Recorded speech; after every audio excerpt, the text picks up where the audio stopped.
Senado, prioridad ang hiling ng Malacanang para maibsan ang epekto ng krisis sa langis. Umaabante sa balita si Abante reporter Dexter Ganibe. Ipaprioridad ni Senate President Tito Soto ang anumang hiling na mabigyan ng emergency powers si PBBM para matugunan ng gobyerno ang tumataas na presyo ng langis sa bansa.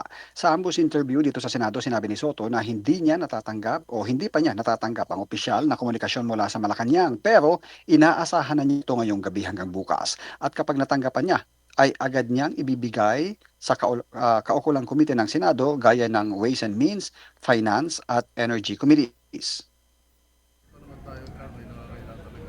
Totally. We'll prepare for it. Basta kami, sa Senate ko, may tutulong namin sa Executive Department, you can be sure that we will do our best. Ipa-prioritize SB yung emergency powers? Yes. Okay. Discuss it.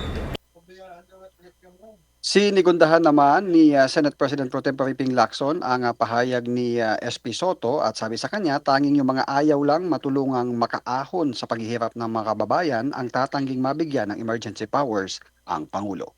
Ako si Dexter Ganibe, Abante.